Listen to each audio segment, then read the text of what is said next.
आइए ईश्वर का स्मरण करते हैं, मंत्र लेते हैं। यह आत्मदा बलदा, यह आत्मदा बलदा, यस्य विश्व उपासते प्रसीदं यस्य देवाः, यस्य छायामृतं यस्य मृत्युः, तस्मै देवाय हविषा विधेम। ओम शांति शांति शांति।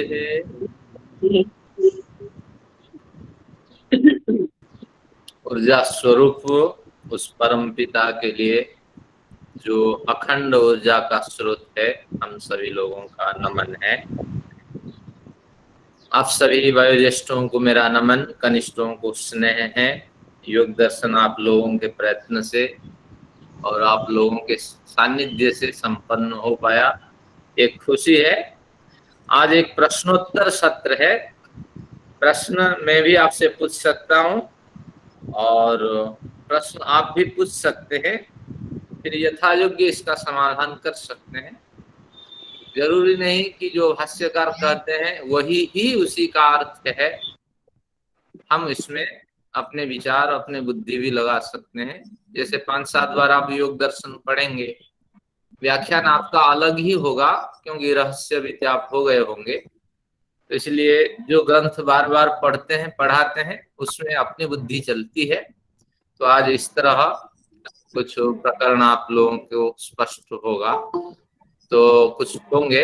अब मेरे पास पहले से 3-4 प्रश्न हैं, तो इन 4 प्रश्नों को मैं ले लेता हूं। पहला प्रश्न है कि ये प्रश्न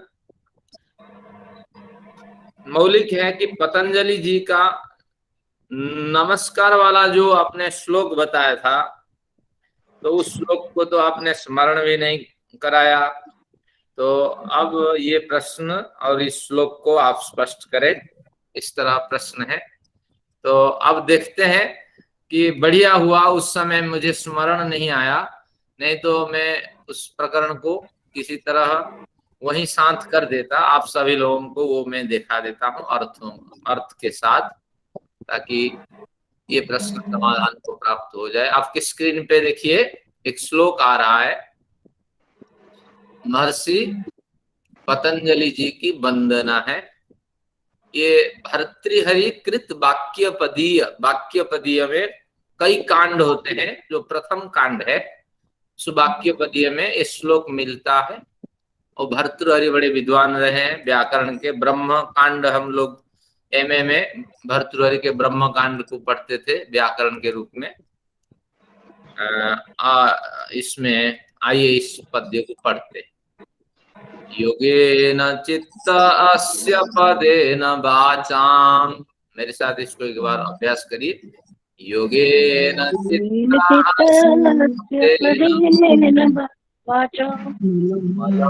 शरीरस्य च वैद्यकेन, मलं शरीरस्य च वैद्यकेन। माइक बंद करें सभी। अगली जो पंक्तियां हैं थोड़ा उठेगी ऊपर ऊंची। योपाकरोत तम प्रवरम मुनीनाम, योपाकरत तम प्रवरम मुनीनाम, पतंजलिं प्राञ्जलिरानतोऽस्मि, पतंजलिं प्राञ्जलिरानतोऽस्मि। इस तरह आप इसको पढ़िए और वीडियो जब बन जाएगी तो उसको भी देख करके ईश्वर भी आप पकड़ लीजिए। अब यहाँ महत्वपूर्ण शब्द है, इसको खोल लेते हैं। प्रांजलि ही अहम, अंजलि को जोड़ करके आपके समक्ष प्रस्तुत मैं। तो मैं कैसा हूं? प्रांजलि, प्रकृष्ट रूप से क्योंकि उनके विचारों से पहले पतंजलि जी की व्युत्पत्ति देख लेते हैं, आप लोगों के लिए बना दिया, व्युत्पत्ति बन गई है, देखिए। पतंती अंजलि ही दृश्यते, जो पतंती है सत्रंत प्रयोग है, ये उर्मिल मैडम जी समझ पाएंगी या संस्कृत के जितने विद्वान विदुषी हैं समझ पाएंगी। पतत अंजलि पतंजलि, इस अभिप्राय से पतत शब्द से पतंती लिया, तो अंजलि का ये पतंती विशेषण है। नमस्ते आचार्य जी। पत गतौ या पत पतने, पतन पतित होना, समर्पित होना। अंजलि कैसी है कि जो समर्पित होती हुई दिखाई पड़ती है, तो अंजलि ही कीदृशी अंजलि, ना समर्पित होती हुई दिखाई पड़ने वाली जो अंजलि है, यस्मै आचार्याय निवेद्यते, जिसे आचार्य के लिए समर्पित होती हुई जो अंजलि निवेदित कर दी जाती है, इसमें अर्थ भी लिख दिया, जिसे आचार्य के लिए उनके शास्त्रोक्त विचारों को समझ लेने के पश्चात हाथ की अंजलि स्वयं ही समर्पित हो जाती हुई दिखती है, हमें करना नहीं पड़ता, अपने आप हाथ जुड़ जाता है, बंध जाता है अंजलि मुद्रा से। तो पतंती ही अंजलि यस्मै आचार्याय दृश्यते सह आचार्य पतंजलि। ये कुछ कमी रह जाती, ये कक्षाएं नहीं होती तो पतंजलि आपको दुख देने वाली होती, तो निश्चित रूप से ये पतंजलि का अर्थ हुआ। और जैसे आप पढ़ेंगे सनातन के विभिन्न ग्रंथ, फिर पतंजलि अंजलि में गिरे, फिर क्या क्या क्या स्थितियां हुई, कथाएं मिलेगी, उससे हमें कोई मतलब नहीं। बिल्कुल अर्थ यही है कि इनके विचारों को सुन लेने के बाद अपने आप हाथ में अंजलि मुद्रा बन जाती है और पतंजलि जी के लिए वो मुद्रा झुक जाती है। अब आते हैं अर्थ को समझते हैं, क्या अर्थ है। जो पीछे आए उन लोगों को उन लोगों की थोड़ी हानि हुई। चलिए, प्रांजलि ही अहम प्रांजलि, प्रांजलिबद्ध मैं स्वयं अंजलि के रूप में अपने को समर्पित कर देने वाला हूं, इस स्थिति में पहुंचा हुआ मैं। हाँ, आनतोस्मि, पूर्णतः, आ यानी पूर्णतः मैं नमन निवेदित करता हूं, पूर्णतः झुका हुआ हूं, पूर्णतः समर्पित हूं, पूर्णतः नमन करता हूं। तो कैसा पतंजलि है, वो कहते हैं योगेन चित्तस्य, षष्ठी के साथ एक एक तृतीया पद मिलेगा आपको।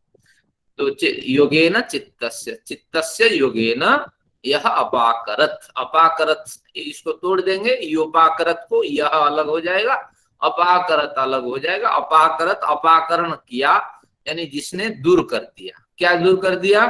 चित्तस्य मलम योगेन यह अपाकरत, चित्त के जो मल था। करत है या करोत है? लिखा करोत। करोत, अपाकरोत, अप अकरोत, ये भी हो सकता है। और अपाकरण के अर्थ में भी अप उपसर्ग है और क्री धातु से भी अकरोत हो सकता है। तो जिसने चित्त के जो मल था, चित्तस्य मलम योगेन यह अपाकरत, योग शास्त्र हम पढ़े अभी, दूसरे तीसरे चौथे में आएगा अनुराधा जी का प्रश्न, ये चित्त के मल क्या होते हैं, कैसे विचार उठते हैं। पतंजलि की शास्त्र के पढ़ लेने के बाद चित्त के मल योग से जिस पतंजलि के विचार दूर कर देते हैं, बाजू पतंजलि दूर कर देते हैं हमारे चित्त के मल। पदेन वाचाम, इस षष्ठी को तृतीया के साथ समास करते हैं। तो वाचाम, वाणियों का जो मल है, जो गलत बोलेंगे तो गलत प्रभाव पड़ेगा, अच्छा शब्द बोलेंगे तो अच्छा संस्कार बनेगा। तो इस तरह वाणी जो व्याकरण शास्त्र है, तो नहीं, जो पद है, पद यानी व्याकरण शास्त्र है, उस व्याकरण शास्त्र को लिखने के द्वारा वाणी का जो मल था, वाचाम मलम पदेन यह अपाकरत, तो पद शास्त्र व्याकरण को कहते हैं। वाक्य शास्त्र मीमांसा शास्त्र है, प्रमाण शास्त्र न्याय शास्त्र है। तो 3 शास्त्र आपको पढ़ लेना चाहिए। पहले व्याकरण पढ़ लेना चाहिए, पद शास्त्र, पूरा ज्ञान हो जाता है। कैसे वाक्य बोलना है, संगति कैसे बैठानी है, आगे पीछे कैसे प्रयोजन पे हमें वाक्यों को समेटना है, ये आपको मीमांसा से ज्ञान होगा। और न्याय शास्त्र भी आपको पढ़ लेना चाहिए कि किस तरह तर्क के माध्यम से आप अपना विचार रख सकते हैं, दूसरों के विचारों को समझ सकते हैं। तो 3 प्रमुख शास्त्र होते हैं। तो पदवाक्य प्रमाणज्ञ जो विद्वान होते हैं वो सबसे बड़े विद्वान माने जाते हैं। तो अब आते हैं कि वाचाम मलम, वाणी के जो मल था, यानी अशुद्ध शब्द प्रयोग हम करते थे, तो उस तरह मल को पद व्याकरण शास्त्र लिख करके जिन्होंने दूर कर दिया था। फिर और क्या किया ना, वैद्य के न शास्त्रेण, पाणिनि जी अपने जीवन काल में आयुर्वेद पे भी ग्रंथ लिखे थे, तो इसलिए वैद्य के न शास्त्रेण, वैद्यक शास्त्र आयुर्वेद का शास्त्र है, तो उस शास्त्र के माध्यम से शरीरस्य मलम यह अपाकरत, जिस पतंजलि जी ने शरीर के जो मल होते हैं, क्योंकि शरीर के विकार के कारण हम दुख प्राप्त करते हैं, तो शरीर के विकारों को जिन्होंने दूर कर दिया था, मुनिनाम प्रवरम तम पतंजलि, मुनियों में जो श्रेष्ठ मुनि है उस पतंजलि जी के लिए मैं अंजलिबद्ध स्वयं अपनी संपूर्ण होश आवास के साथ अंजलि के रूप में भेंट स्वरूप को धारण कर और उस पतंजलि जी को नमन करता हूँ, पतंजलि जी की शरणागति प्राप्त करता हूँ, उनके प्रति आभार व्यक्त करता हूँ। अर्थ इसके पीछे है, ये आप देख लेंगे, पतंजलि जी के बारे में जो विचार था वो समझ में आपका आ गया। तो मैं समझता हूँ कि प्रारंभिक जो सत्र हमारा रहा, ये सत्र इसके प्रारंभिक पर्याय में पतंजलि के लिए नमन करके हमने आचार्य के लिए यथायोग्य अभिवादन किया। रामदेव जी के आश्रम जाएंगे, उन्होंने तीनों मानते हैं, योग शास्त्र पे उनका तो काम चलता ही है, और वैदिक शास्त्र आयुर्वेद का उन्होंने विकास किया है। अभी उनके उन्होंने गुरुकुल विश्वविद्यालय भी बनाया, वहाँ व्याकरण शास्त्र रटाया जाता है और व्याकरण शास्त्र पे बड़े काम होते हैं। तो इस तरह पतंजलि जो नाम दिया गया रामदेव जी के द्वारा, उनकी संस्था का नामकरण हुआ, यथार्थ है, ये भर्तृहरि के वाक्य पदे से स्पष्ट हो जाता है। चलिए, अब द्वितीय प्रश्न इंदिरा माता जी का है। उन्होंने कहा कि इंद्र श्रेष्ठानि द्रविणानि दही, इस मंत्र का थोड़ा व्याख्यान हो जाना चाहिए, लेकिन प्रासंगिक भी है। माता जी ये मंत्र कहीं से अवश्य प्रवचकों से जो व्याख्यान देते हैं उनसे सुनी होगी, तो ये मंत्र बहुत बढ़िया मंत्र है और आज के प्रसंग में है। आचार्य जी, ये ना हमारे आर्य समाज में हवन होता है ना, तो ये उसमें ना संडे के संडे बोलते हैं, जो स्वस्ति के 4 मंत्र हैं उसमें से ये एक मंत्र बोलते हैं, मतलब आहुति देते हैं इस मंत्र से, तभी। हाँ, और हमारे दर्शन समाप्ति पर हम ईश्वर से यही कामना करते हैं। इस मंत्र में जो कामना है, पहले मंत्र पाठ करते हैं। मंत्र का शीर्षक क्या है? मेरे दिन सुदिन हो। अब हमारे कौन से दिन बच गए? प्रारब्ध कर्म को भोगने के लिए जो थोड़े बहुत दिन बच गए हैं, वो हर एक दिन महत्वपूर्ण हमारे लिए हो, और जो जा चुके हैं वो तो हमारे हाथ में नहीं है, लेकिन अभी जो जाने वाले हैं और संभावित हैं, जिनमें हम बहुत कुछ सुख सुविधा प्राप्त कर सकते हैं, ईश्वर से प्रार्थना करते हैं, पुरुषार्थ करते हैं, तो सुदिन में बदल जाए। आइए मंत्र पढ़ते हैं। इंद्र श्रेष्ठानि द्रविणानि धेहि, इंद्र श्रेष्ठानि द्रविणानि धेहि, चित्तिं दक्ष्यस्य सुभगत्वमस्ते, चित्तिं दक्ष्यस्य सुभगत्वमस्ते, पोषं रयिणामरिष्टिं तनूनां, पोषं रयिणामरिष्टिं तनूनां, स्वाद्मानं वाचः सुदिनत्वमह्नां, स्वाद्मानं वाचः सुदिनत्वमह्नां। यहाँ सुभगत्व मस में होना चाहिए, प्रूफ रीडिंग में ये मेरे से त्रुटि हुई, स्टे हो गया है, क्योंकि यहाँ अस्मे हमने दे रखा है, तो ये अस्मे होना चाहिए। मैं इसको करेक्शन करके दोबारा शुद्ध रूप से भेज दूंगा। चलिए अर्थ समझते हैं। अब क्या कहना चाहता है? इंद्र परमपिता से संबोधन है। हे इंद्र, इंद्र इंदि परम ऐश्वर्य, हे परम ऐश्वर्यशाली परम पिता।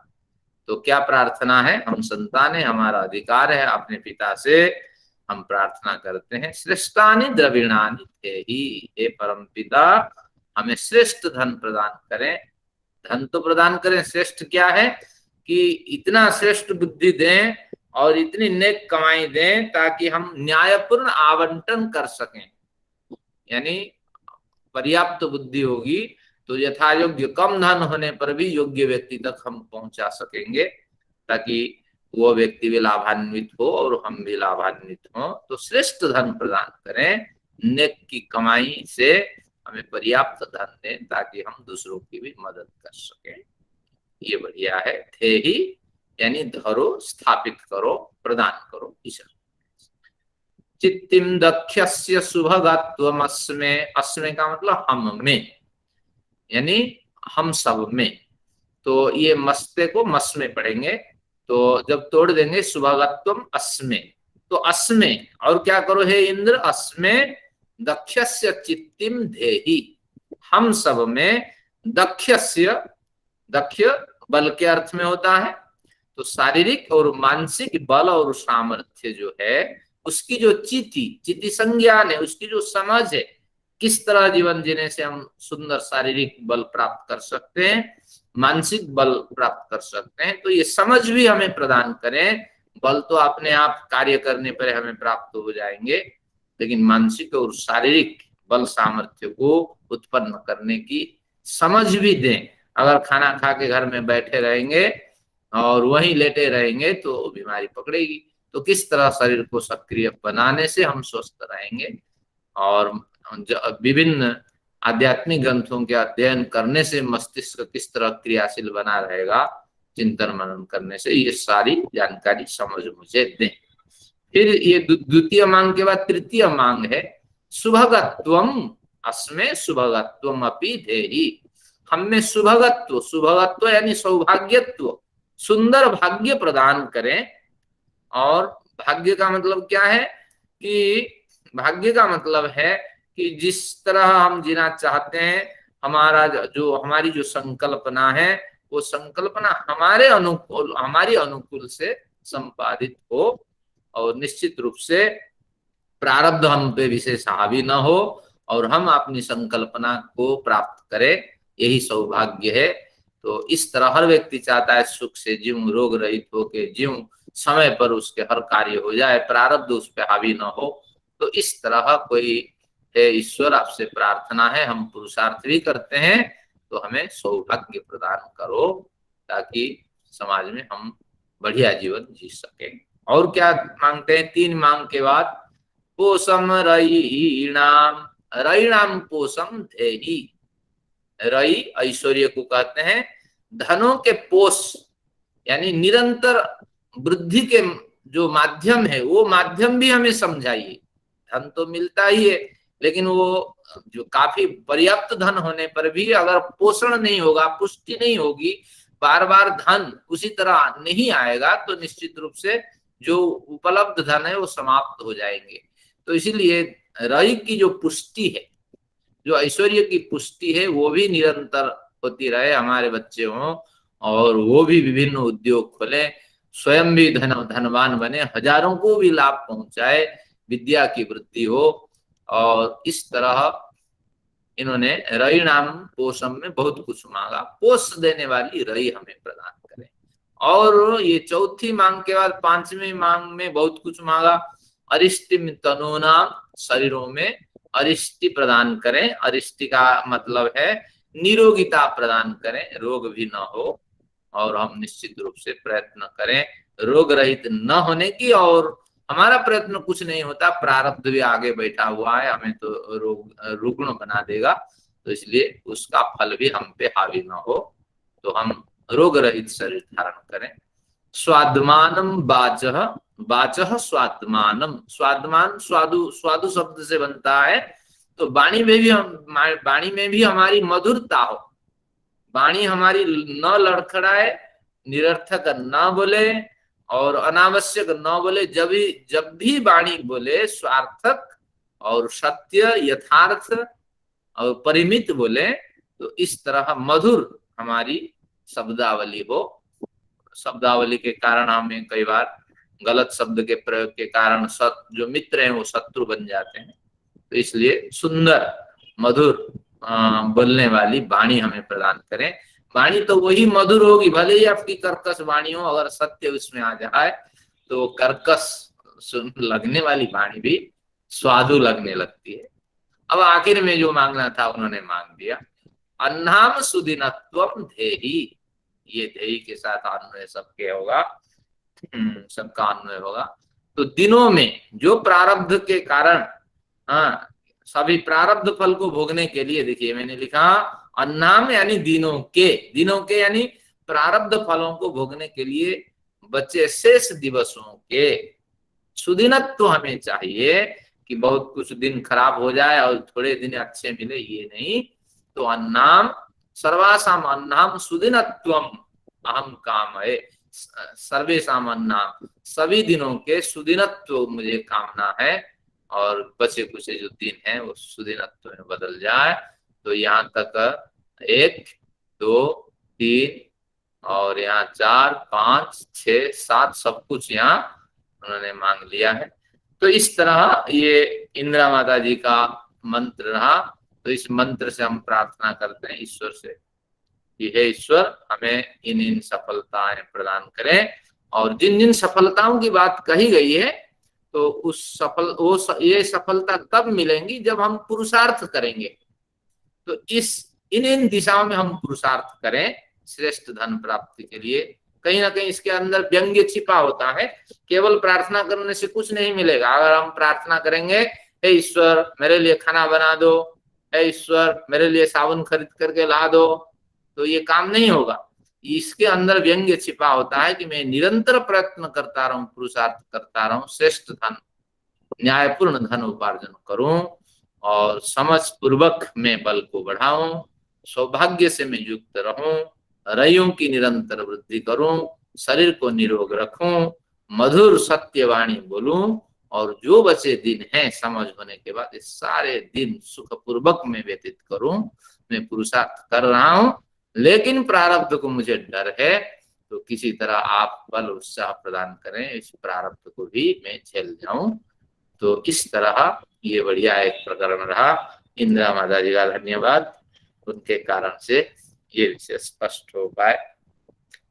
आइए भूपेंद्र खन्ना जी का प्रश्न देखते हैं। बढ़िया प्रश्न है, पहले से इनके प्रश्न रहे कि उन्होंने प्राणायाम के बारे में पूछा कि प्राणायाम कितने समय तक करने चाहिए। आपने तो बता दिया पूरक है, कुंभक है, रेचक है, लेकिन कम से कम एक साधक कितने समय तक कर सकें।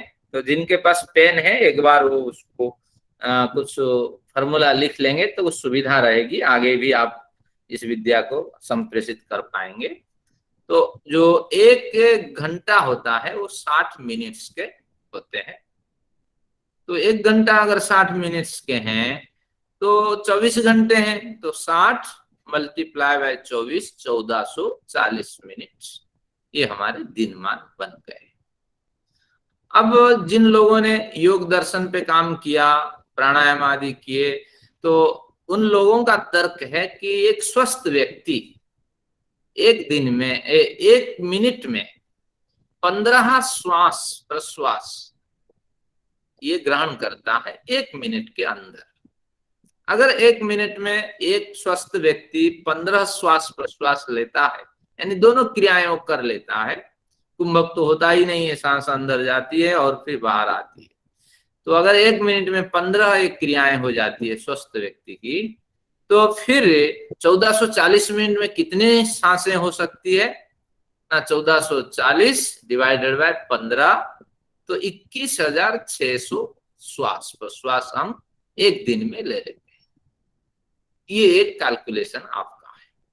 अगर हम 15 मिनट 1 मिनट में 15 श्वास लेते हैं तो एक श्वास कितने सेकंड्स में लेते हैं, ये प्रश्न उठ के खड़ा हुआ। सर जी डिवाइडेड नहीं मल्टीप्लाइड, 1440 इंटू 15 मल्टीप्लाइड, डिवाइडेड की जगह मल्टीप्लाइड है। हाँ, दोबारा उसको मैं फिर रिपीट करा देता हूँ कि 1440 से आपके मिनट्स मल्टीप्लाई बाय आपके 15, इस तरह 21,600 श्वास प्रश्वास आपके हो जाएंगे। अनुराधा जी ने बढ़िया त्रुटि को मुझे अवगत कराया, तो उनका धन्यवाद। अब देखिए, अब 21,600 श्वास लेकर के हम एक दिन जिंदा रहते हैं। अब आते हैं प्रश्न पे कि अगर 1 मिनट में हम 15 श्वास प्रश्वास ले लेते हैं तो एक श्वास लेने में कितने सेकंड्स लगते हैं।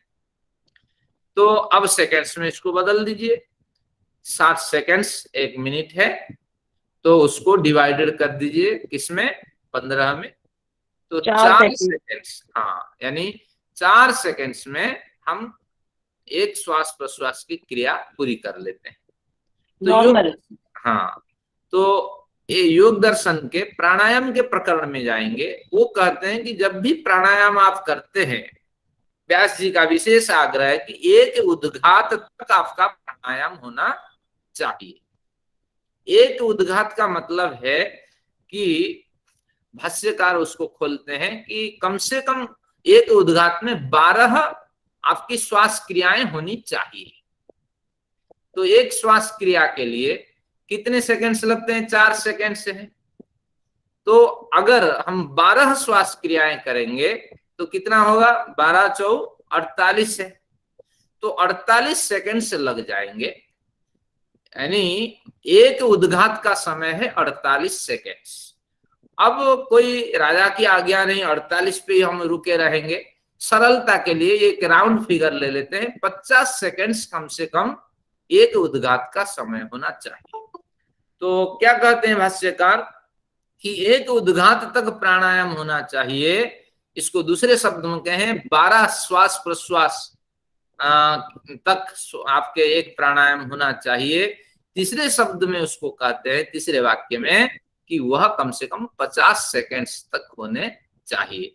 तो एक प्राणायाम का पीरियड खन्ना साहब जी के कारण स्पष्ट हुआ कि कम से कम 50 सेकंड्स होने चाहिए। और उसी व्यास जी के भाष्य में प्राणायाम के जो साधन पाद है, जिसमें प्राणायाम की चर्चा की गई, उसके व्यास भाष्य में मैंने उन दिनों बताया था कि वहां 3 प्रकार के प्राणायाम के प्रकार बताते हैं, मृदु प्राणायाम, मध्यम प्राणायाम और उत्तम प्राणायाम। तो मृदु प्राणायाम, मध्यम प्राणायाम, उत्तम प्राणायाम। अब उसमें क्या है कि एक उद्घात तक यानी 50 सेकंड्स तक अगर प्राणायाम, एक प्राणायाम आप कर लेते हैं, वो तीनों हो जाते हैं रेचक, पूरक, कुंभक। रेचक, कुंभक, पूरक, या पूरक, कुंभक, रेचक। ये जो आपकी क्रियाएं हैं, पूरक, कुंभक, रेचक, ये 50 सेकंड्स तक अगर हो जाते हैं तो इसको हम कहते हैं ये मृदु प्राणायाम है। और एक साधक को मृदु से उत्तम प्राणायाम तक चलना चाहिए। तो ठीक है, 2 उद्घात तक अगर आप कंटिन्यू करते हैं तो 50 मल्टीप्लाई बाय 2 यानी 100 सेकेंड्स तक। 100 सेकेंड्स का मतलब है 1 मिनट 40 सेकेंड्स। अगर 1 मिनट 40 सेकेंड्स तक प्राणायाम आप बढ़ाते हुए चले जाते हैं तो प्राणायाम के आप, योग के नहीं, प्राणायाम के आप मध्यम साधक हैं। ये आपकी परिभाषा है। अब प्राणायाम कहां तक जा सकता है? प्राणायाम ज्यादा रुकेंगे तो आपको नुकसान भी हो सकती है, पित्त प्रकृति बढ़ सकती है। फिर भी वो कहते हैं और ऊंची उड़ान आप उड़ सकते हैं। 3 उद्घात तक अगर प्राणायाम की क्रिया, एक प्राणायाम की क्रिया कर लेते हैं तो आप उत्तम प्राणायाम के साधक हैं। तो 3 उद्घात से अभिप्राय है 50 मल्टीप्लाई बाय 3 150 मिनट यानी 2 मिनट 30 सेकेंड्स। अगर आपका प्राणायाम 2 मिनट 30 सेकेंड्स, 2, 2.5, 3 मिनट तक चले जाते हैं प्राणायाम करती हुई, आपकी सांसें अगर इतनी लंबी समय तक आपका साथ दे देती हैं और 3 मिनट 2.5 मिनट तक आप चल देते हैं तो आप उत्तम साधक हैं प्राणायाम के। और प्राणायाम अगर काफी आप करते हैं तो आपको काफी विश्राम लेना पड़ेगा और ध्यान साधना फिर धीरे धीरे व्यवस्थित होती है इस तरह। और हमारे जो रोजड़ हैं, जो सत्यपति जी हैं, वो तो कहते हैं नहीं, कोई एक प्राणायाम कर लो, प्राणायाम पे इतना आप बल मत दो, आप केवल ही बाह्य कर ले, केवल ही आभ्यंतरीण कर ले। हाँ, इस तरह उनका इस तरह कथन है। तो लेकिन आपको स्वास्थ्य की दृष्टि से प्राणायाम को बढ़ाना चाहिए और साधना में दोनों हो जाए तो हम शास्त्र के अनुकूल चलेंगे, कोई बड़ा लंबा समय नहीं लगता। तो मैं समझता हूँ खन्ना साहब को स्पष्ट हो गया होगा। एक प्राणायाम 50 सेकेंड्स तक होना चाहिए। ये आचार्य जी, मृदु स्वामी जी, मध्यम जो है उसमें एज फैक्टर भी होता है ना काउंट? हर एज में आप इतना नहीं कर सकते। नहीं, जैसे मृदु, पहले मृदु पे आइए। अगर आप नए साधक हैं तो कम से कम आपको 50 सेकेंड तक एक प्राणायाम की अवधि रखनी होगी। ये वर्षों साधना करने के बाद फिर आप मध्यम साधक में जाएंगे, ये इनका ठीक है। कहना है। तो फिर वर्षों मध्यम के स्तर से ऊपर उठने की कोशिश अगर करते हैं तो फिर आपकी सांसें लंबी रह जाएगी और वो आपको उत्तम साधक की श्रेणी में ले लेगी। तो आचार्य जी 50 सेकंड में आपने एक उद्घात लिया ना, 12 बार प्राणायाम करना है उसमें। हाँ 4 सेकंड में तो वो तो नॉर्मल भी है। इसमें प्राणायाम जो है इसमें रोकने का तो समय ज्यादा लिया ही नहीं। नहीं समझे। जैसे 50 आपने सेकंड रेचक किया फिर कुंभक भी तो करेंगे फिर पूरक है। ये 4 सेकंड में आपने सारा पूरा कर दिया एक प्राणायाम। मेरे कथन पे आपने ध्यान नहीं दिया। जो 50 सेकंड है उस 50 सेकंड्स के अंदर आपके पूरक भी, कुंभक भी, रेचक भी सब हो जाते हैं एक प्राणायाम के लिए 50 सेकंड। हाँ, ये यानी कि आप 30-40 सेकंड तक आप रोकेंगे सांस। 30-40 सेकंड तक कहाँ रुकेगी सांस से? इसको और खोल लेते हैं। रुक जाती क्या है। कुछ गलती हो रही है यहाँ, क्या है? कोई बात नहीं। पहले जब हम लेते हैं तो जितना सांस लेते हैं उतना रोकते हैं, फिर उतने छोड़ते हैं। ये एक प्राणायाम का क्रम है। द्वितीय चक्र में क्या करते हैं, जितना लेते हैं उसके दुगना रोकते हैं, फिर उसी जितना लिए थे उसी रफ्तार में छोड़ते हैं। लेना छोड़ना बराबर, रोकना अलग। तृतीय स्तर में क्या करते हैं, जितना लेते हैं तो उसके 4 गुने रोकते हैं, फिर जितने में लिए थे फिर उतने में छोड़ते हैं। ये प्राणायाम के 3 विधियां हैं। तो कोई सा भी विधि आप अपनाएं, लेकिन 48 मिनट 50 मिनट के अंदर ये 3 विधियां आपकी हो जानी चाहिए, ये इसका कथन है। तो यानी 12 सांस आपको कम से कम देते हैं। बोलिए, आपकी आवाज नहीं आ रही है, थोड़ा व्यवस्थित होके बोलिए, क्योंकि आपके प्रश्न भी महत्वपूर्ण होते हैं। आपका जो मैं समझ रही हूँ कि 50 सेकंड में 12 सांस लेने छोड़ने हो गए ना। हाँ, यही अभिप्राय है। हाँ, तो एक के लिए 4 सेकंड मिले, तो 4 सेकंड में लेना भी, रोकना भी और निकालना भी। ये तो फिर बहुत ही कम टाइम है। इसमें रोका कहाँ, लेना और निकालना और रोकना कहाँ इसमें टाइम मिलेगा? हमने विषय को भी नहीं समझा कि मैंने कहा कि एक स्वस्थ व्यक्ति जो नॉर्मल जो सांस लेता है, प्राणायाम नहीं करता, तो उसकी जो सांस की औसत है तो वो है 4 सेकंड। जब आप साधक बनेंगी तो ये अगर रेचक करते हैं तो आपको कुल 12 सांसों का फासला है, आप 4 सांसों तक ले लीजिए, रेचक करिए, फिर 4 सांसों तक अंदर रोकिए, फिर 4 सांसों में बाहर निकालिए, तो ये 12 आपका हो गया। तो इस तरह, लेकिन ये जो कहा गया 15 सांसें आप लेते हैं 1 मिनट में, ये आम आदमी जो सड़क पे घूमता है, जो शास्त्र से अपरिचित है और प्राणायाम आदि नहीं करता, उसके लिए कहा गया है। और 4 सेकंड में वो एक श्वास छोड़ता है। तो साधक एक प्राणायाम कितनी देर में पूरा करेगा? 4 सेकंड की जगह कितनी देर में करेगा एक प्राणायाम? हाँ, एक प्राणायाम को पूरा करने में उसको 48 सेकेंड से 50 सेकेंड तक समय लेना चाहिए, तब सफल होगा, ये इनका कथन है। एक प्राणायाम में 48 से 50 सेकंड, कहीं कुछ गलती है। इसमें लेना भी, रोकना भी और छोड़ना भी। इतनी देर थोड़ी सांस रोक सकते हैं कि आपको 30 मिनट तक आप सांस रोकें। पतंजलि जी से नहीं हो जाता है। पतंजलि जी से हमारी कोई शिकायत नहीं है। पतंजलि जी ने जाएगा। कुछ नहीं कहा। ऊपर खींचोगे, रोकोगे, फिर डाउन जाओगे तो 50 सेकंड तो हो जाएंगे, 48 हो नहीं जाएंगे। लगते आप नोट करके देखो 50 सेकंड कहाँ लगे हैं। आप अभ्यास करके 40 to 50 सेकंड्स में हो जाता है, आप कोशिश करके देखिए। हाँ, ये जिन लोगों ने श्रम किया है उन्होंने इसको अभ्यास किया है, आप करके देखिएगा। 20 सेकंड तो रोकते हैं, 20 सेकंड से ज्यादा थोड़ी रोक सकते हो। इस पे ज्यादा डिस्कशन आप करके देखें और बढ़ा लें। जब आपको आचार्य जी ने बोल ही दिया है तो उसको बढ़ा लें। अगर आप समझते हैं एक बार टाइम देख के करके तो आप बढ़ा लें। आपको अभ्यास है, आप बढ़ा लीजिए, इसमें डिस्कशन की कोई जरूरत नहीं है ज्यादा। हाँ, लोग 10 मिनट तक सांस रोक लेते हैं, ऐसी बात नहीं, अभ्यास पर। तो आपको नॉर्मल साधक 50, मध्यम साधक 100 सेकेंड और उत्तम कोटि के जो साधक हैं वो 150 सेकेंड, 2 मिनट 30 सेकेंड, 2.5 मिनट तक आपके जब सांसें रुक जाएगी तो उत्तम साधक। उसके आगे आपकी सांसें जितने आप रोक सकेंगे तो आपके प्राणायाम में आप उससे उत्कृष्ट साधक बनते चले जाएंगे। ये एक प्रश्न था। आइए अनुराधा जी के प्रश्न देखते हैं। उनका भी बढ़िया प्रश्न था कि अनुराधा जी का प्रश्न था कि ये जो वृत्तियां हैं, चित्त की वृत्तियां, इनको हमें समझना है।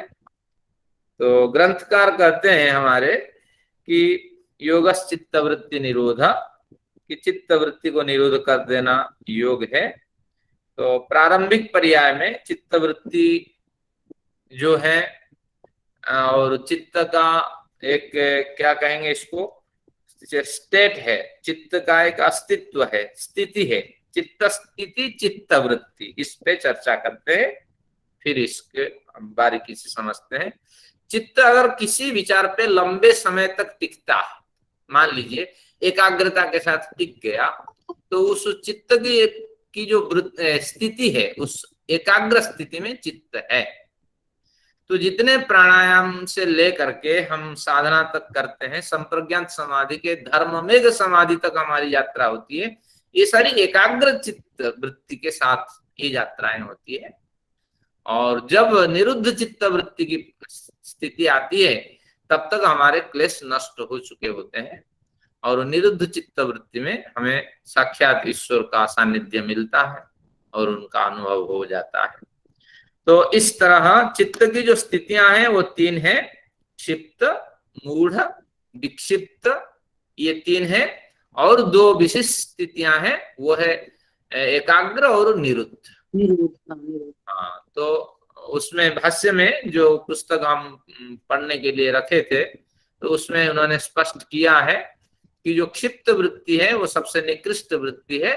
उसमें तमोगुण और रजोगुण मिलकर के रहते हैं और ऐसे संगठन बनाते हैं कि क्षिप्त फेंकने के अर्थ में है, आप कोई भी विचार ग्रहण नहीं कर पाते हैं। अरे किसी को कुछ पता नहीं है, तुम लोग सब पैसे के पीछे, सम्मान के पीछे भागने वाले हो, हमें गुमराह करने वाले हो। कोई विषय को ग्रहण नहीं करता, अपने मनमानी विचार से वो चलता है।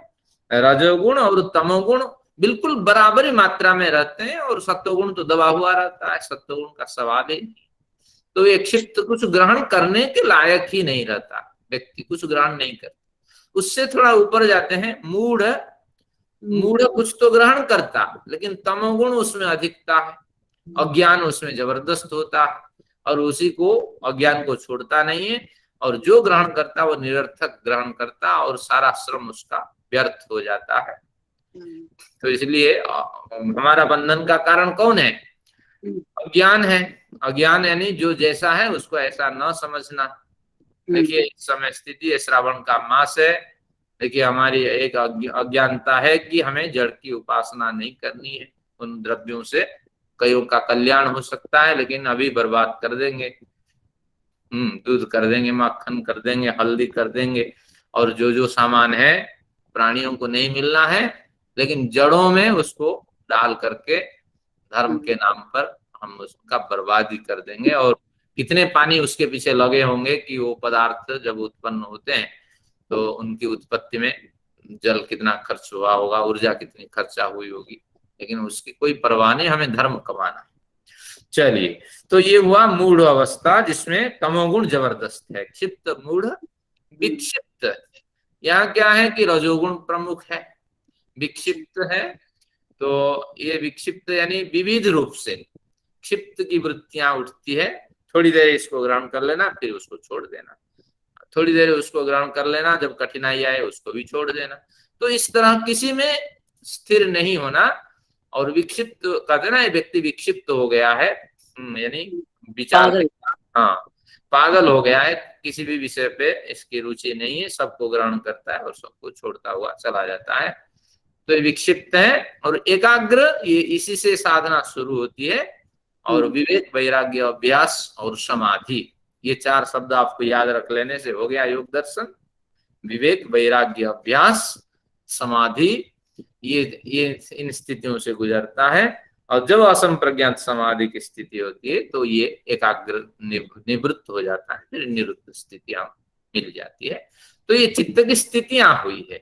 और हर स्थिति में विचार कई तरह के उठते हैं। चित्त जैसे स्थिति है, जैसी स्थिति है विचार तो ऐसे ही उठेंगे ना। अज्ञानता है आप में तो यानी मूढ़ स्थिति है। मूढ़ यानी मोह से मूर्छित, मूढ़ धातु से मूढ़ बनता है। मूढ़ को बढ़िया समझना, मूढ़ कह दिया तो बहुत कुछ कह दिया संस्कृत में, यानी मोह से मूर्छित है। अज्ञानता इतनी है, मूर्छा से व्यक्ति पीड़ित है। देखिए आंख बंद करके कैसे मछलियां मारी जा रही है, पशुओं की हत्या की जा रही है, दूसरों को मार के चढ़ा देने पर कुर्बानी मैंने कर दी, ईश्वर खुश हो जाए। तो ये समझना ये मूढ़ता है, मोह से मूर्छित है, ये स्थितियां हैं। और जैसी स्थिति होगी विचार ऐसे उठेंगे। तो धीरे धीरे विक्षिप्त से हम जब ऊपर उठते हैं तो भी ये वृत्तियां और सक्रिय रहती है। एकाग्रता में भी कई तरह की वृत्तियां होती हैं। तो तत्वतः एकाग्रता हमें बाद में मिलती है। और शास्त्रकार कहते हैं कि योगश्चित्त वृत्ति निरोध। अब जिस भी स्थिति में है, जो भी वृत्तियां उठ रही है उसमें गलत और अच्छाई का भेद कर दें, गलत को रोक दें, अच्छाई वृत्ति से कुछ दिन व्यवहार करें और धीरे धीरे समझ बढ़ जाएगी ये वृत्तियां निश्चित रूप से दुख देने वाली है। तो ये भावना जब उठेगी तो फिर वो वृत्तियां भी रुक जाएंगी, और जब रुक जाएंगी तो असंप्रज्ञात समाधि सिद्ध हो गई, आप समझना। तो इस तरह की स्थिति है। फिर कहते हैं कि ये जो वृत्तियां हैं, इन वृत्तियों की संख्या, इनका भेद बड़ा हो सकता है, अनंत हो सकते हैं इनके भेद। लेकिन आपको समझना इनको 5 श्रेणी में हम विभाजित कर सकते हैं: प्रमाण, विपर्जय, विकल्प, निद्रा और स्मृति। निद्रा स्मृति, हाँ हाँ, यानी किसी भी स्थिति में आप हैं, विचार उठ रहे हैं, तो इन 5 श्रेणियों से विचार आपके गुजरते हैं। जिन विषयों को आपने देखा, सुना, जाना और पढ़ा, तो वो विचार बार बार उठते रहेंगे। खन्ना साहब को स्वप्न आते रहेंगे, हाँ, विविध ईश्वर का स्मरण होता रहेगा, कई बार हमें भी स्वप्न आता है। हाँ, तो इस तरह स्थितियां होती है। तो इसको कहते हैं प्रमाण वृत्ति। तो उस समय प्रमाण पूर्वक आप उन विचारों को ग्रहण करें जिस जिस शास्त्रों को आपने पढ़ा है। तो प्रमाण क्या है? 3 प्रमाण ये मानते हैं योग दर्शनकार: प्रत्यक्ष, अनुमान और शब्द। आगम प्रत्यक्षानुमानागमा प्रमाणानि, इस तरह शास्त्र में है। जो आप देखते हैं और अनुभव करते हैं, संपूर्ण 10 इंद्रियों से जिसका ज्ञान हो जाता है, तो उसको आप प्रमाण मानिए। और अनुमान क्या है? जो आपने अनुभव में जान चुका है, जिन जिन विषयों को जान लिया है, तो वो विषय उपस्थित न रहने पर भी अगर उस विषय के बारे में आपको कुछ सोचना है, विचार करना है, तो अनुमान पूर्वक विचार करें। तो जिनका ज्ञान हो चुका है उन पे ही अनुमान काम करेगा, जिनका ज्ञान है नहीं तो उन पे अनुमान काम नहीं करेगा। अब मुक्ति के बारे में हम सोच सकते हैं, हमें आगम प्रमाण मौजूद है, आगम प्रमाण से हम गुजर चुके हैं। मुक्ति में क्या है? यत्रानंदास्स मोदास्स मुदः प्रमुदासते। आनंद की बड़ी परिभाषाएं हो सकती है। देखिए इसमें ऋग्वेद का ये मंत्र है, नवम मंडल का, यत्रानंदास्स मोदास्स। आनंद को आप नंद कहते हैं, मोद कहते हैं, मूद कहते हैं, प्रमोद कहते हैं। कामस्य यत्राप्त कामा तत्र मामृतम कृधि। और सभी कामनाओं को पूर्ण करने वाला एक दिव्य पदार्थ, दिव्य धाम, दिव्य स्थिति, इस तरह आनंद को कहते हैं।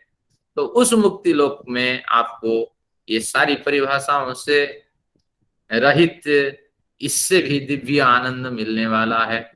तो उस आनंद की कामना करें। फिर ऋषि कहते हैं तत्र माम अमृतम कृधि। इस तरह परिभाषाएं मुझे मत बताइए, मुझे उस अमृत लोक में आप पहुंचा दीजिए, ये मेरी छोटी सी मांग है।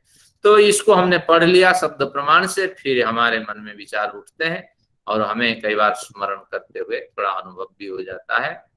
कुछ ज्योतियां दिखाई पड़ती हैं, कुछ वसंत के जो हवा का स्पर्श है वो भी अनुभूत हो वसंत की हवा का स्पर्श अनुभूत हो जाता है। तो इस तरह स्थितियां होती है। तो ये हो गया प्रत्यक्ष, अनुमान और आगम आगम यानी शब्द, शब्द प्रमाण से हम बहुत कुछ जानते हैं। हाँ देखिए, हमारा जन्म पिछले में क्या था, आगे क्या होने वाला है, अब क्या स्थिति है, दान क्यों करें। और एक तो यहाँ कहा धनान्न दान सूक्त में द्राघी अंशम मनुपश्येत धीरा, अगर दान नहीं करोगे तो दीर्घ सुदीर्घ जो मार्ग पड़ा हुआ है जीवन व्यतीत करने के लिए और अगला जन्म लेने के लिए, धीरा द्राघी अंशम अनुपश्येत, हे विद्वान लोग इस सुदीर्घ मार्ग को एक बार स्मरण करो, देखो, चिंतन करो। इस सुदीर्घ मार्ग में आप जाओगे या सुदीर्घ मार्ग को आप प्राप्त करोगे या नहीं। तो इस तरह धनान्न दान सूक्त में चेताया कि कुछ ना कुछ आपको करना चाहिए समाज कल्याण के लिए। आगे उठते हैं, आगे आते हैं। तो इस तरह प्रमाण पूर्वक जो विचार उठते हैं उनको ग्रहण करें। अगर प्रमाण पूर्वक विचार ग्रहण नहीं करते हैं, वो क्लेश देने वाली वृत्तियां होगी। अगर प्रमाण पूर्वक विचार ग्रहण करते हैं तो अक्लिष्ट वृत्ति होगी। तो चित्त की स्थितियों में जितने भी विचार उठते हैं वो दुख देने वाले होंगे, सुख देने वाले होंगे। अगर प्रमाण पूर्वक विचार ग्रहण करेंगे सुख देने वाले विचार होंगे, और प्रमाण रहित विचार ग्रहण करेंगे तो दुख देने वाले विचार होंगे। ये हुआ प्रमाण विपर्यय मिथ्या ज्ञान अतद्रूपम प्रतिष्ठम, जो मिथ्या ज्ञान है अज्ञानता जिसमें है तो उसको कहते हैं विपर्यय। अज्ञानता पूर्वक अगर जीवन जीते हैं तो दुख देने वाला जीवन होगा, और ज्ञान पूर्वक जीवन जीते हैं तो सुख देने वाला जीवन होगा। तो इसलिए, और अज्ञान क्या है, हमने अविद्या में पढ़े थे, क्या है, नित्य को अनित्य मानना। बिल्कुल, 5 अविद्या के स्रोत हैं। क्या अविद्या है?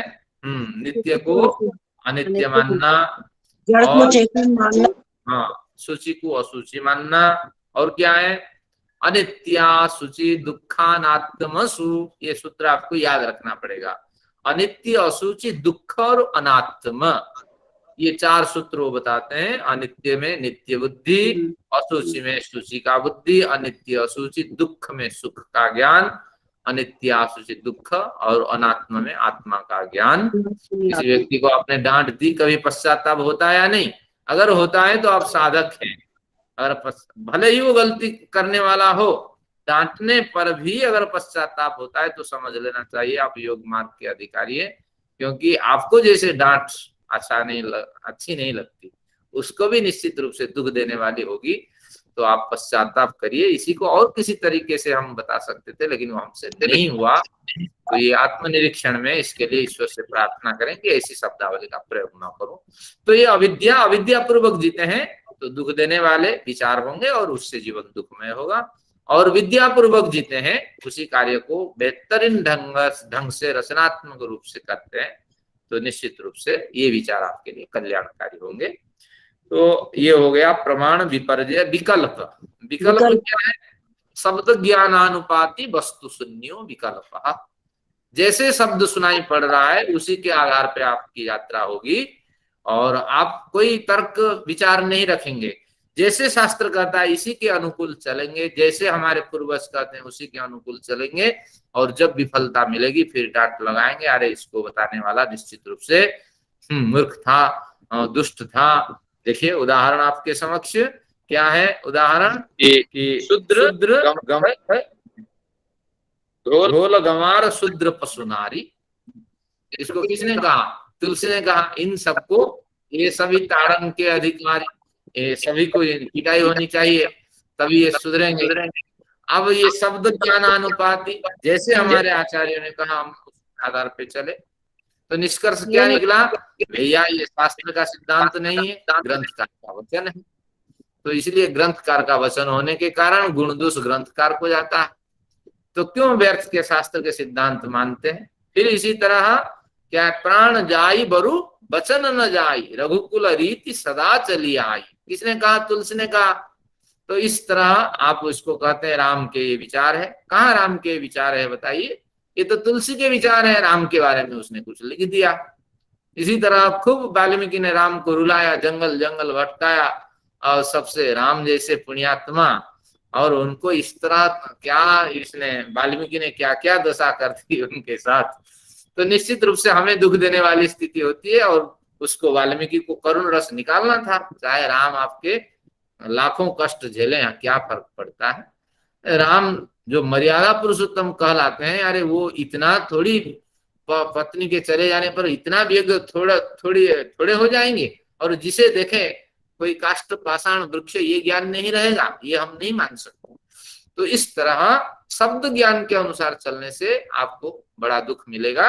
इसलिए तात्पर्य अर्थ उसमें लीजिए कि ये त्रुटि किसकी हुई है, शब्द ज्ञान को प्रयोग करने वाले व्यक्ति की हुई है, वाल्मीकि की हुई है, तुलसीदास की हुई है। और इसी तरह कृष्ण को हमने कहा योग सिद्ध पुरुष कर दिया, लड़ाई केवल 5-10 मिनट की बात है, गीता को रख दिए, 700 श्लोक को रख दिए, फिर क्या क्या विश्व रूप उन्होंने दिखाया। ये सारा जो वर्णन है सारे व्यास के, सारी शब्दावली व्यास की है। कृष्ण ने क्या कहा व्यास ने कभी सुना ही नहीं होगा।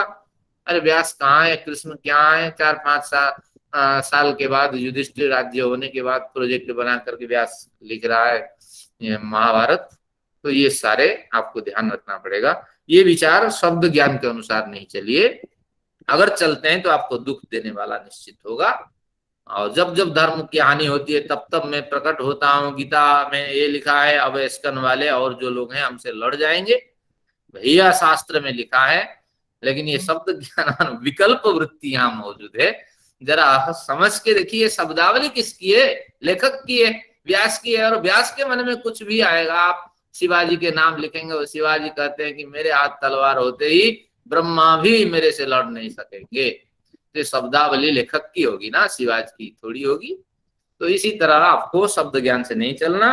अगर शब्द ज्ञान से रहित होके चलते हैं और बुद्धि अपना लगाते हैं तो आपको इस वृत्ति से आनंद मिलेगा। तो इस तरह प्रमाण विपर्जय विकल्प निद्रा वृत्ति की चर्चा करते हैं। निद्रा वृत्ति क्या है, अभाव प्रत्यालंबना वृत्ति निद्रा। जो जागृत और स्वप्न दो अवस्थाएं हैं, उन अवस्थाओं की जो स्मृति है उनसे जब आप रहित हो जाते हैं तो आपको निद्रा की स्थिति प्राप्त होती है। तो जब आप जागते हैं कि जागृत और स्वप्न अवस्था से रहित में था और अभाव प्रत्यय से मैं गुजर रहा था, उसी का स्मरण हुआ ना, ये निद्रा है। इतने समय से इतने समय तक मैं निश्चित रूप से जागृत और स्वप्न की वृत्ति से रहित रहा, तो इसको निद्रा वृत्ति कहते हैं। और निद्रा आपको पर्याप्त चाहिए। अगर निद्रा आप पर्याप्त नहीं लेते हैं तो आपको हानि होगी और शास्त्र आप क्या क्लिष्ट वृत्ति से युक्त होंगे। और अगर आप पर्याप्त निद्रा लेते हैं, और पर्याप्त निद्रा लेने का है कि अनुकूल समय पे सोना है, अनुकूल समय पे जागना है, तो आपको पर्याप्त निद्रा आ जाएगी। तो इसी को हम कहते हैं कि निद्रा वृत्ति। और ये कष्ट देने वाली तब होगी अगर आप पर्याप्त निद्रा नहीं लेते हैं, और ये वृत्ति सुख देने वाली तब होगी जब आप पर्याप्त निद्रा लेते हैं। तो ये भी जरूरी है एक साधक के लिए, पर्याप्त निद्रा ग्रहण करना। तो इस तरह प्रमाण विपर्जय विकल्प निद्रा स्मृतया। स्मृति क्या है, अनुभूत विषय असंप्रमोष स्मृति। जो विषय को आपने अनुभव कर लिया है, अगर वो असंप्रमोष है, यानी अगर वो विस्मरण नहीं होता है, मुस्का मतलब विस्मरण होना, नष्ट हो जाना, अगर वो विस्मरण नहीं होता है तो निश्चित रूप से आप स्मृति वृत्ति से युक्त हैं। लेकिन बहुत से विषय विस्मरण हो जाते हैं, तो ये वृत्ति कब सुखदायी होगी, हम तो दुनिया के सारे विषय को, विचार को अंदर नहीं रख सकते, लेकिन जिन जिन से हमारा व्यवहार है उन विषयों को आपको स्मरण में रखना है।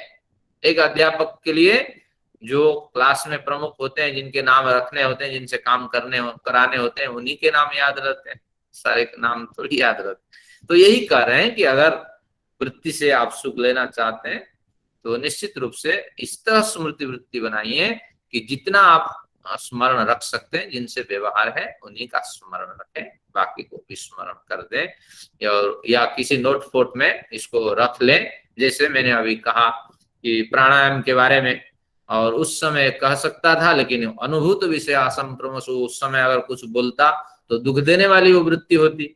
अभी मैंने अध्ययन करके आया, विषय ताजा हो गया, तो ये मैं सुख और स्मृति के विचारों से युक्त रहा।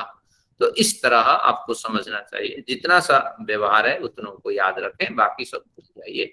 अभी तो हमारे पूर्वज बड़े याद रखते थे, अभी तो हमारा नंबर ही याद रहते हैं और हमारे बच्चे बेटे के नंबर ही याद रहते हैं, बाकी सब भूल जाता है।